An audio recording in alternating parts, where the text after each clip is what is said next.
good, everybody? This is John Jake Gaming on the mic here, coming at you with some Outback Bowl action between your Maryland Terps and the Arkansas Razorbacks. That's who we got in this Outback Bowl, man. So I hope you're excited for it, and if you are, make sure you go ahead, smash that like button, hit that subscribe button as well if you happen to be brand new as well.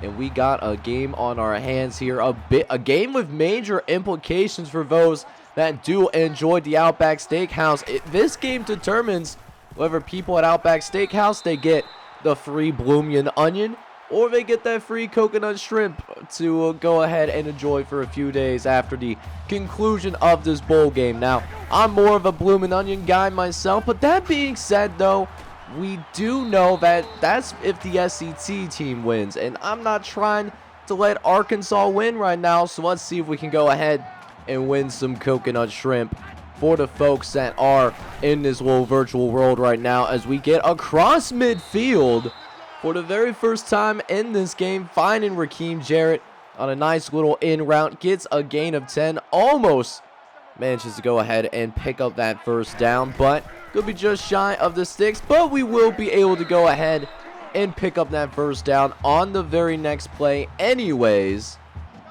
So we do get to work with a new set of downs. Let's see if we can put together a drive that will get us some points up on that scoreboard as Isaiah Jacobs finds a little bit of space on the outside from that halfback screen and does manage to pick up 5 yards on that one. So now a third down coming up for us as Tulia drops back. He's looking, facing some pressure, but finds Isaiah Jacobs in the check down that will pick up a first down for us. So we keep the drive alive for the time being. As now another 1st and 10. Isaiah Jacobs finding some running room, staying on his feet as well. And that's another big gain for the Terps. As we get into the red zone for the first time today, let's see if we can take advantage. Over the right-hand side, find Rakeem Jarrett, who almost gets into the end zone. Just a little bit short there. And so, that being said, gonna have to try to punch it in the old-fashioned way, but we will have absolutely no problem with that whatsoever. We will strike first in this Outback Bowl game against Arkansas. We'll end up with a 7-0 lead. And they can't respond on their very next possession. So we got a chance to take a commanding lead here a little bit early as Marcus Fleming. Nobody accounted for him in that 5-wide set that we had set up. So an easy first down for us to pick up. My man was wide, butt naked open on that play. So a nice little gain for us there as we look over the middle. Find Isaiah Jacobs. He did have to come back and get that football, but thankfully for us, we did have some blocking that was ready to go ahead and take effect for us. So another first down for us as we continue to, confuse this Arkansas defense a little bit. I don't think they have very much experience in terms of dealing with triple option offenses. They don't have to deal with that in the SEC. As now we try to throw on a 2nd and 5. Rakeem Jarrett finds some space again. Another big first down to work with. We'll see if we can pick up one more first down before the end of this quarter. Tulia looking for some space. He had a hole for a split second, but it closed up quickly. Still a really good gain for us at the end of the day. As it gets us started on the second quarter, we flip sides of the field, trying to get into that Maryland end zone, but we're going to be just a little bit shy, a 10-yard gain. It gets us right down to the 1. Makes it power versus power. Let's see who's got the more beef on the line, and it's the Maryland offensive line that wins against the Arkansas defense as Isaiah Jacobs finds the end zone. Touchdown, Maryland. And it will make it a 14-0 lead here in this second quarter. And again, Arkansas finding some, having a really difficult time getting their offense going, as they still have not scored in this game yet. Meanwhile, you can already tell we're firing on all cylinders right now. As now, looking to the right, find some Rakeem Jarrett action once again. And another first down for the Terps. And Rakeem Jarrett, man, he has been absolutely special in this game so far. Already 75 yards receiving. We're not even done with the first half yet. We'll see if we can make some more out of it, but we try to find Corey Dykes, and we cannot connect there. But scared money does not make any money, though, so we're going to go for it here on 4th down. Tulia forced to his right. He's going to actually try to scramble for the first down marker, and he's going to actually make it without taking a hit as well. So that does keep our drive alive of first down. Keeps the ball in our hands, and we're going to try to make them pay for it. Isaiah Jacobs breaks a tackle. It's going to be forced out of bounds for an 8-yard gain. And it does seem like this Razorback front seven is already getting taxed here early, missing some tackles that they normally would make. I mean, I'm not even trying to do anything special. No spin moves, no jukes, nothing crazy like that. And we are just simply bouncing off of these Arkansas defenders, which I'm all for it, though. As Corey Dykes almost gets into that end zone. Oh, he almost had it, man. But it is going to be a 2nd and goal instead. Going to actually try to throw for it. See if we can get him off guard. And look who we find. It's Dejuan McDougal with an easy tub, baby. Wide butt naked open. Tulia Tagovailoa puts it right where it needed to be. And our commanding lead continues to grow. We now got ourselves a 21-0 lead.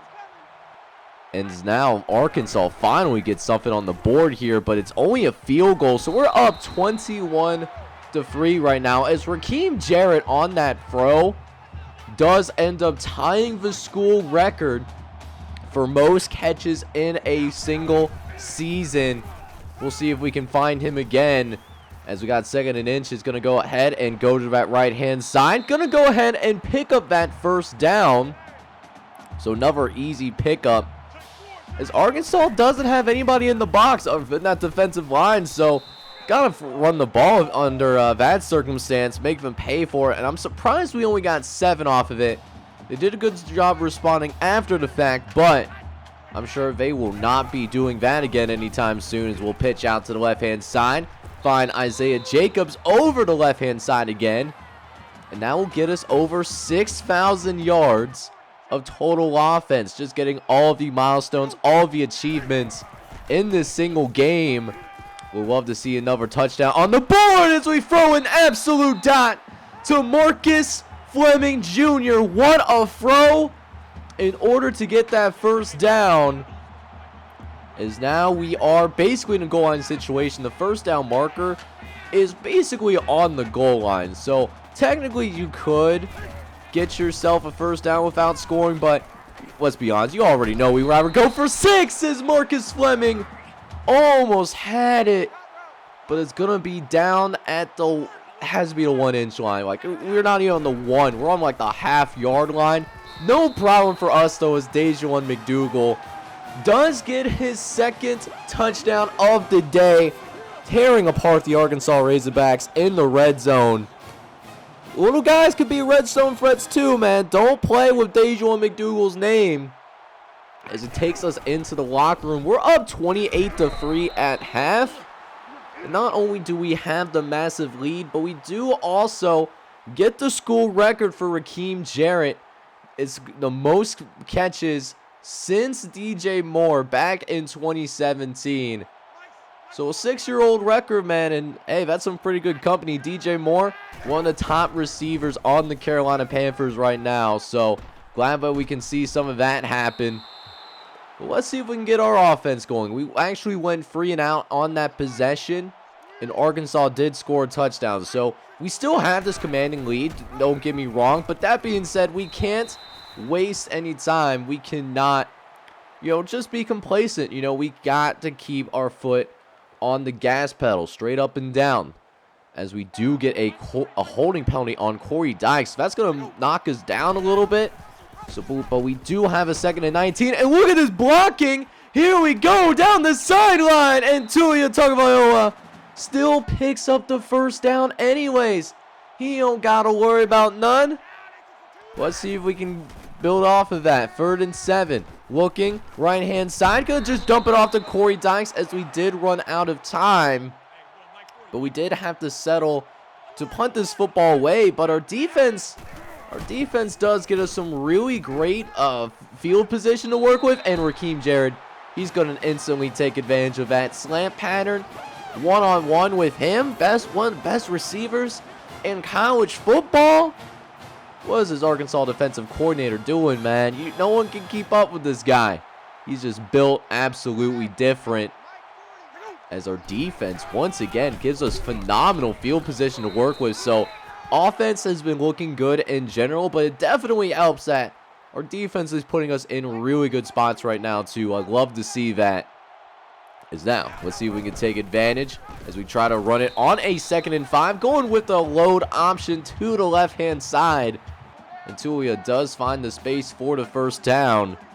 We're going to get a little bit creative now. Load option to the right-hand side as we get the pitch off to Benet Boone, and he's going to win the foot race in the edge. Touchdown, Maryland, as the Terps put another one up on the board. Make it 42-10, baby. As we are just killing Arkansas so much right now that we actually did go ahead and put our backups in the game now. So now we get a little bit of David Faust, the Davis Faust era, getting started just a quarter early. He is slated to be the starting quarterback for the Maryland Terrapins next season.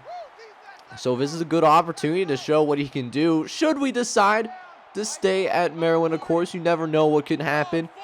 You know, we might want to try to get that head coaching opportunity as we try to find CJ Debris. But we throw it behind him, and that just provided the perfect opportunity for Jalen Catalon to pick that thing off. And honestly, if it wasn't for the good effort from David Faust, then that could have easily been a, pick 6, But Arkansas scores off of it, and, they still don't have their starters pulled off the field. So, you know what? We're going to be a little bit of petty. You know what? Screw you, Arkansas. Screw that SEC bias that you always get, not only in the virtual reality of NCAA 14, but also in real life. Let's be real. The SEC is graded on a different scale than the rest of the country. I'm just saying, that's just how I feel personally. I know there's a lot of you out there that feel that kind of way. So, hey, that being said, 49-17, we got the lead.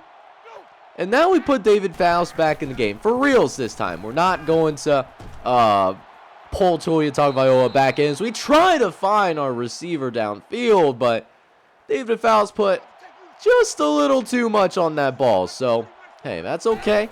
2nd and 10. We'll try to pick up an actual 1st down. And we finally do. First completion for David Faust. Doing so by finding Dino Tomlin for the 1st down marker. As we will run again on a 1st and 10, Caleb Clark, he's going to go ahead and find a quality 1st down. Gain of 6 on that play. We'll see if we can pick up the sticks. So David Faust, let's see if you can complete another pass for us. As Faust looks to the right-hand side, but it's going to be broken up by Devin Bush. But I mean, it was simply too little too late at the end of the day as we get a really good win in the Outback Bowl. And ironically, this was the play of the game, the one drive where we decided to put Tulia Tagovailoa and the first string guys back into the game. Although Tulia does end up getting named player of the game, speaking of which, 5 total touchdowns for Tulia, accounting for 5 of 7 touchdowns. Huge win for our football program. Arguably one of the biggest wins in Maryland football history. Outback Bowl, definitely a really good bowl to win. And it looks like the people in the virtual reality world are going to be joining Coconut Shrimp. So how about this kind of stat line to go ahead and finish our season off? Almost 500 yards of total offense. Dropped a 40 burger on an SEC team. Maybe taking down that SEC bias a little bit in the process. The team looked really good. we only had one turnover, and that was when we had all of our backups in the game. So did we really have a turnover at the end of the day? It just feels really good though, to finish this season on a high note. Actually, if we think about, finish the year on a 4-game winning streak, so you absolutely love to see that. And this offense did some fantastic stuff today. Tua Tagovailoa got the start, obviously, 21 for 26, 254 yards, 4 touchdowns, and no interceptions as well. David Faust got in there a little bit as well, get a little peek of what's to come, and, he's played better, right? He played a lot better in the Ohio State game, for example. 1 for 7, 18 yards, and an interception to go with it. But he did, had a pretty decent drive at the end of the game as well, even though it didn't lead to points. Now, for our running game, even though it did not have a 100-yard rusher, it did a very good job of gashing this Arkansas defense as well. Isaiah Jacobs looked good. He had 16 carries for 73 yards and a touchdown. Tua Tagovailoa also found the end zone as well. He had the same number of carries, but 78 yards to go with it as well. He actually had our biggest rushing play that we had in the entire game. And then we saw Panay Boone get some action as well by the goal line. He looked good as well. 4 carries, 18 yards, and a touchdown to go with it as well. Now, for our receivers, no surprises here. Our receivers looked really good in this game, really exposing the Arkansas defense. Raheem Jarrett was fantastic, possibly his final collegiate game. I would not be shocked if he declares for the NFL draft and has a really high ceiling, talking about first-round pick potentially. 8 catches, 103 yards, and a touchdown. Even has the single season record for most catches in a season, beats DJ Moore's record.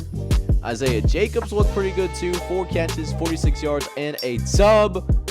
But Dejuan McDougal was the feature red zone guy today. Not too much in terms of his receiving. Only 3 catches for 26 yards. But he did end up catching a couple of touchdowns in the red zone for us today. Even though he is only 5'10", it will be interesting to see if he tries to declare for the NFL draft or not. He is, in my opinion at least, an NFL caliber player. So there it is, baby. We end up going about winning the Outback Bowl. And Maryland ends up with its biggest season in 20 years. This is the first time since 2002 that we ended up with 10 or more wins in a single football season here at Maryland. But it's going to be interesting to see what the future holds, not just for Maryland, but also for Coach Grossman. Does he use this opportunity in the Outback Bowl to maybe get the opportunity to get his very first head coaching job? There's only one way to find out, and next episode we'll do just that. We'll go through the entire offseason recap. We'll see what happens with Coach Grossman, and then we'll also do a little bit of a custom recruit check-in as well, since one of your custom recruits is a starter now and is playing in a bowl game. So we'll go ahead and check that out as well. Should be a great episode in store for you guys. So if you're excited about it as I am, I need you guys to do me a favor. Smash that like button, hit subscribe if you got to be brand new as well. As this is John J. Gaming on the mic signing off, but I'm hoping you're all out there having a good one. Take care, everybody.